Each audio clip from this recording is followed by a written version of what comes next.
আমি কি নানা একটা বরফ মিল উঠে ঠিক আছে মোগল গিয়া এটা ফুটো হয়ে গেছে আমি খামো কি।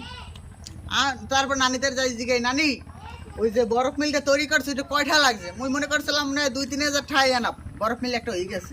এবার নানি কয় কি তোর নানার যা জমি আনলে সব বিক্রি করে এই বরফ মিল উঠেছে, ওই খয়রাতে হালার ফাড়ায় আর হওয়ারবে কি, হালার ফাড়ায় ওই বগো জমিগুলো বিক্রি করে যা বাগে পাম এই জমিগুলো বিক্রি করে এই একটা বরফ মিল উঠেছে। তবে আমরা পা উঠেছি মাথায়, মাথা উঠেছি পায়, এবার হইয়ে খালি টেনশন করছি আমাকে এই সম্পদ কুয়াকাটা এত সম্পদ এই সম্পদ করে আমরা করবো কি। হ্যাঁ পরে হনে কি এই জমি বেচে একটা বরফ মিল উড়াইছে, এই বরফ মিলে না বরফ চলেও না আর বরফ ব্যস্তও পারি না। আর মোরা কি খরাত করে খামো। কয়দিন পর চিন্তা করছে যামু ওই আলিপুর 3 নাম্বার মোড়ে একটা থাল লই যাই বমু, থালটা লই ভিক্ষা করমু আর টিকটক মিকটক কিছু করমু না, ওই যে কয়টা খয়রাত পামু সেই কয়টা ওই আমরা বরফ মিলে খুয়ামু।